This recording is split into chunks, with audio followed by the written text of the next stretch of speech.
नमस्कार, fast and facts में आप सभी का स्वागत है। मैं हूं आपके साथ मानसा मलिक और मेरे साथ हैं रूबिका। शुरू करते हैं खबरें पूरी रिसर्च के साथ।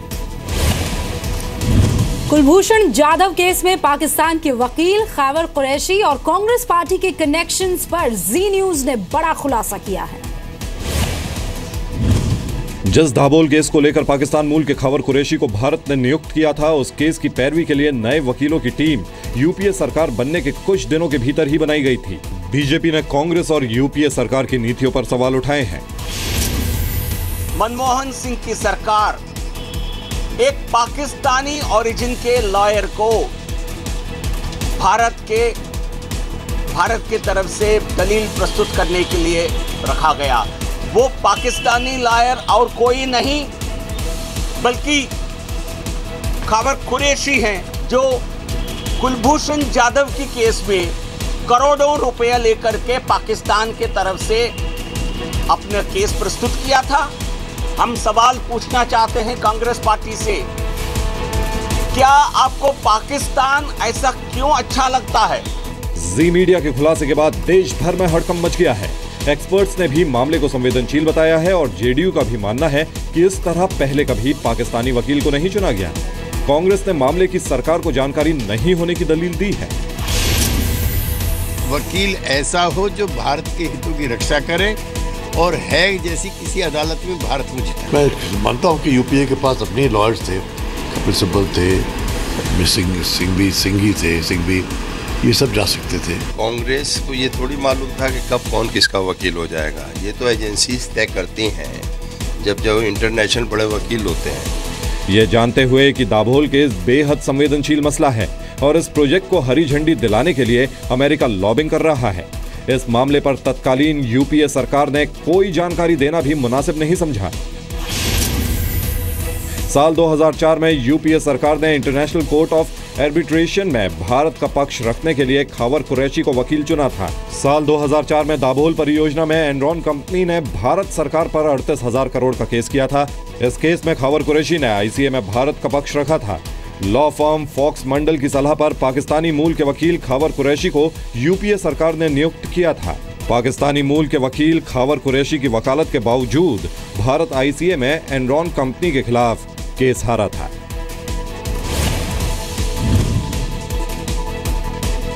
अदालत ने भारत सरकार के खिलाफ फैसला दिया। कंपनी को 125 मिलियन अमेरिकी डॉलर्स का मुआवजा देने के लिए कहा। हालांकि बाद में भारत ने सुप्रीम कोर्ट में इस फैसले पर रोक लगा दी थी। कश्मीर के अलगाववादी संगठन को आतंक फैलाने के लिए हो रही फंडिंग की एनआईए जांच में एक हैरान कर देने वाला खुलासा हुआ है। एनआईए ने सैयद अली शाह गिलानी समेत 4 हुर्रियत नेताओं के खिलाफ जांच शुरू की है। सूत्रों के मुताबिक जांच के दौरान अलगाववादियों को हवाला के जरिए पैसे भेजे जाने का दिल्ली कनेक्शन सामने आया है। एनआईए जांच में पता चला है कि पुरानी दिल्ली के बल्ली मारान और चांदनी चौक के हवाला कारोबारियों के जरिए श्रीनगर में अलगाववादियों को पैसे भेजे जा रहे हैं। जांच एजेंसियों के मुताबिक सबसे पहले पैसा पाकिस्तान से सऊदी अरब और फिर उसके बाद बांग्लादेश, श्रीलंका के हवाला ऑपरेटर के जरिए दिल्ली के हवाला ऑपरेटर के पास पैसे पहुंचाए जा रहे हैं और फिर दिल्ली, पंजाब, हिमाचल प्रदेश के कुछ व्यापारियों की मदद से पैसा कश्मीर में अलगाववादियों तक पहुंचाया जा रहा है। सरकार ने पहली बार हुर्रियत नेताओं के खिलाफ निर्णायक कार्रवाई की बात कही है। दूसरी पार्टियों ने भी कार्रवाई के ठोस नतीजे सामने आने की मांग की है।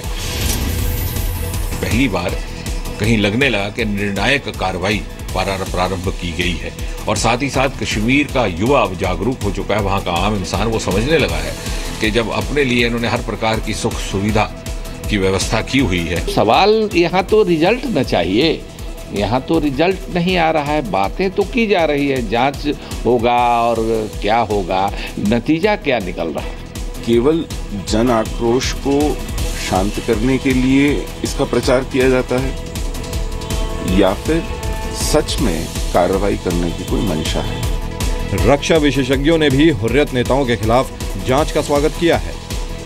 पर साथ में एनआईए की जो जांच है हुर्रियत की लीडरशिप के फंडिंग पे, उन्हें देखना चाहिए कि इनके कितनी बेनामी प्रॉपर्टीज है। देशद्रोह के लिए उनके बाहर से पैसा आ रहा है और अब हम सोच रहे हैं कि उनके खिलाफ कार्रवाई करी जाए। ये तो बहुत पहले से कार्रवाई करी जानी चाहिए थी। ये क्यों हम इस पे चूक गए? खैर देर आए दुरुस्त आए। हुर्रियत को भी पहले तो हमने थोड़ा दिखाया था कि वो भारत के लिए बातचीत करेंगे कश्मीर में, लेकिन उन्होंने हवाला से पैसे लेके भारत के खिलाफ कारोबार किया है। अब आर्मी को भी पता चल गया ये नहीं हो सकता। जी न्यूज कश्मीर में अलगाववादी नेताओं की असलियत को लेकर पहले भी खुलासा करता रहा है। हुर्रियत के नेताओं पर जम्मू कश्मीर में तनाव फैलाने के लिए लश्कर तैयबा से पैसे लेने का आरोप लगा है। आरोप है कि पत्थरबाजी और स्कूलों में आग लगाने के लिए हुर्रियत नेताओं को पाकिस्तान से फंडिंग की जा रही है। प्रवर्तन निदेशालय ने भी हुर्रियत नेता शब्बीर शाह को मनी लॉन्ड्रिंग मामले में 25 मई को पेश होने के लिए समन भेजा है। खुफिया एजेंसियों का दावा है कि कश्मीर में हिंसा के लिए पाकिस्तान हवाला के जरिए सालाना 100 करोड़ रुपए भेजता है। जुलाई 2016 में जी न्यूज ने कश्मीर से ग्राउंड रिपोर्टिंग के तहत वहां हो रहे हवाला कारोबार और घाटी में फैलाई जा रही वहाबी विचारधारा का एक एक सच देश के सामने रखा था। उधर आम आदमी पार्टी के निलंबित विधायक और दिल्ली के पूर्व जल मंत्री कपिल मिश्रा ने सीएम अरविंद केजरीवाल पर एक नया आरोप लगाया है। जी मीडिया से एक्सक्लूसिव बातचीत में कपिल मिश्रा ने खुलासा किया कि केजरीवाल ने अफजल गुरु पर सवाल पूछने से मना किया था। कपिल मिश्रा का दावा है कि केजरीवाल ने फोन पर उनसे कहा कि अफजल को भारतीय मुसलमान अपना हीरो मानते हैं। मैं महबूबा मुफ्ती के सवाल उठाकर अफजल गुरु के बारे में प्रगति मैदान से बाहर निकला था। गेट पे बाहर निकलते ही मेरे पास अरविंद केजरीवाल जी का फोन आया था। वो भी फोन विभव ने करवाया था और उन्होंने बोला कि अफजल गुरु के बारे में सवाल पूछना बंद कर दो, अफजल गुरु को हिंदुस्तान के मुसलमान हीरो मानते हैं। दिल्ली बीजेपी अध्यक्ष मनोज तिवारी ने कपिल के दावों को लेकर केजरीवाल पर निशाना साधा है। कांग्रेस ने भी केजरीवाल के बयानों को शर्मनाक बताते हुए माफी मांगने और इस्तीफा देने की मांग की है। ये दर्शाता है कि अरविंद केजरीवाल बार बार मुसलमान समाज का अपमान करते हैं। मुस्लिम समाज कभी भी आतंकवादी को अपना हीरो नहीं मान सकता। कि मुख्यमंत्री ये कह रहे हैं कि वो हीरो था, शर्म आनी चाहिए उनको और देश से माफी मांगनी चाहिए। और अगर उनकी ये मेंटलिटी है, ये मानसिकता है, तो गद्दी छोड़ें, वो करें जो गंदी सियासत उनको करनी हो। कपिल मिश्रा ने यह भी दावा किया है कि केजरीवाल के करीबियों विभव और आशीष तलवार ने टैंकर घोटाले में दिल्ली की पूर्व सीएम शीला दीक्षित के खिलाफ जांच नहीं होने दी। दिल्ली के पूर्व जल मंत्री कपिल मिश्रा ने सीएम केजरीवाल पर भ्रष्टाचार के गंभीर आरोप लगाए हैं। कपिल मिश्रा ने केजरीवाल के खिलाफ भ्रष्टाचार के आरोपों में सीबीआई में 3 शिकायतें दर्ज कराई हैं। कपिल मिश्रा ने दिल्ली के टैंकर घोटाले में एसीबी को केजरीवाल के खिलाफ अहम दस्तावेज सौंपे हैं। कपिल मिश्रा एएपी के 5 नेताओं के विदेशी दौरों की जानकारी सार्वजनिक करने की मांग को लेकर भूख हड़ताल पर भी थे। कपिल मिश्रा ने अरविंद केजरीवाल पर आम आदमी पार्टी के लिए जुटाए चंदे में हवाला के जरिए पैसे लेने का भी आरोप लगा चुके हैं। मथुरा में सराफा कारोबारियों के डबल मर्डर और 4 करोड़ की लूट के केस में पुलिस ने मास्टरमाइंड समेत 6 आरोपियों को गिरफ्तार कर लिया है। पुलिस ने आज सुबह 6:30 बजे के करीब मुठभेड़ के बाद मास्टरमाइंड रंगा समेत वारदात में शामिल सभी बदमाशों को गिरफ्तार किया। मुठभेड़ के दौरान कुछ बदमाश घायल भी हुए हैं। 7 पुलिसकर्मियों को भी चोटें आई हैं।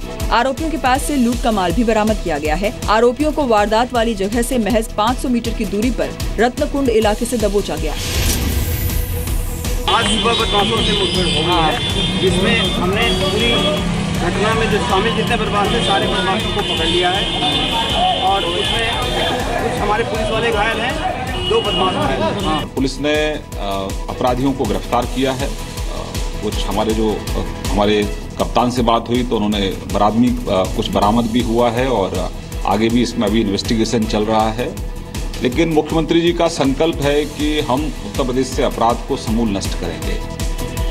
पुलिस पर इस मामले के खुलासे को लेकर भारी दबाव था। कल पूरे राज्य में सराफा कारोबारियों ने आरोपियों की गिरफ्तारी को लेकर हड़ताल भी की थी और गिरफ्तारी न होने पर आंदोलन करने की चेतावनी दी थी।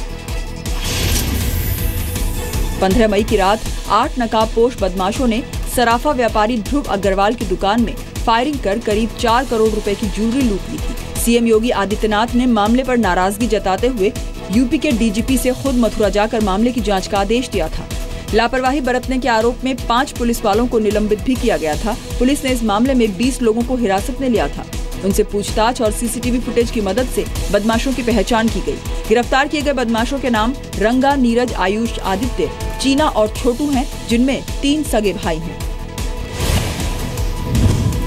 आरोपियों की गिरफ्तारी की मांग को लेकर पीड़ित परिवार भी धरने पर बैठा था। उधर अलीगढ़ में एक मस्जिद पर बने गुंबद को लेकर 2 गुट आपस में भिड़ गए। इस दौरान पुलिस पर भी लोगों ने पथराव किया और फायरिंग की। बीती रात अलीगढ़ के फूल चौक के पास एक निर्माणाधीन मस्जिद के गुंबद को लेकर 2 गुट आपस में भिड़ गए। सूचना मिलते ही पुलिस मौके पर पहुंची, लेकिन एक पक्ष ने पुलिस पर ही हमला बोल दिया। पुलिस के जवानों पर पथराव किया गया, यहां तक कि फायरिंग भी की गई। फायरिंग के बाद दहशत फैल गई। पुलिस ने हवाई फायरिंग व आंसू गैस के गोले छोड़कर स्थिति पर काबू पाया।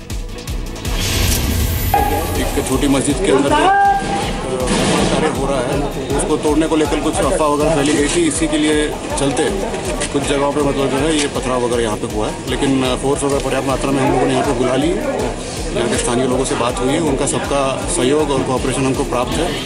इसको तोड़ करके इन्होंने 2 मंजिल किया, 2 मंजिल से तीसरी मंजिल करी और गुम्बद जो इन्होंने बनाई ऊपर, इस बात का यहाँ की स्थानीय जो दुकानदार हैं विरोध कर रहे हैं, क्योंकि ये फोल्डिंग गुम्बद है, कभी भी आंधी तूफान के साथ गिर सकती है। फिलहाल हालात काबू में हैं, लेकिन तनाव बरकरार है। मस्जिद के पास राजकुमार वर्मा नाम के व्यक्ति का मकान है। उसके मुताबिक गुंबद का कुछ हिस्सा उसके मकान के ऊपर आ रहा है। राजकुमार के विरोध के बाद जब गुंबद का निर्माण नहीं रुका तो उसने स्वर्णकार कमेटी से शिकायत की।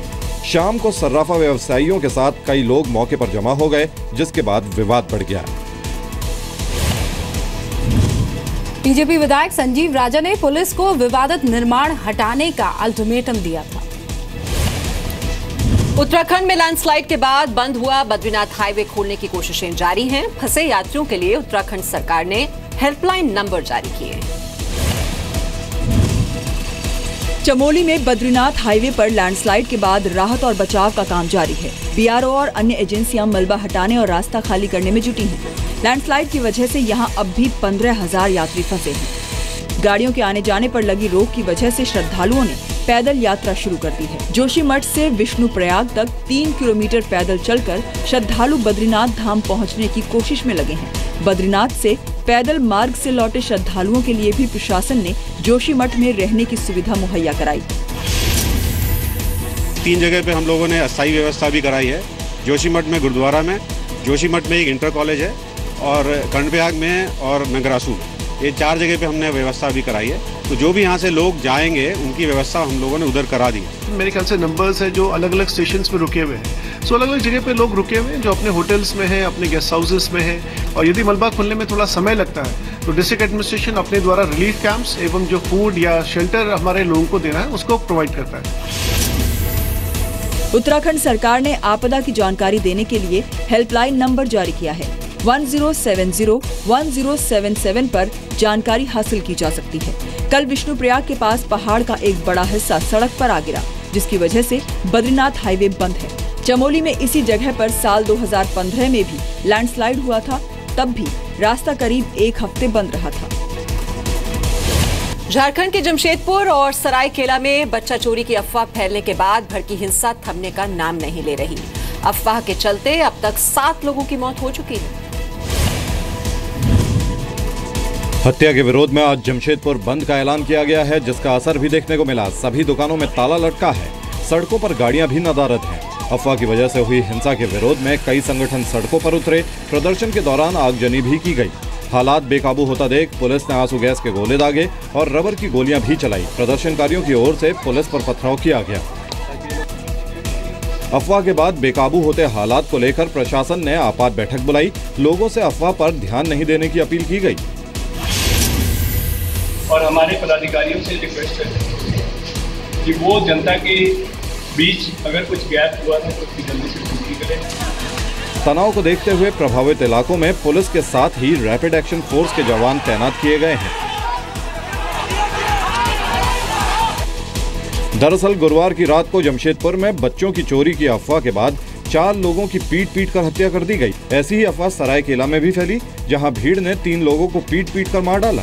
लेकिन उसके बाद कुछ असामाजिक तत्वों ने सोशल मीडिया पर इसे सांप्रदायिक रंग देने की कोशिश की।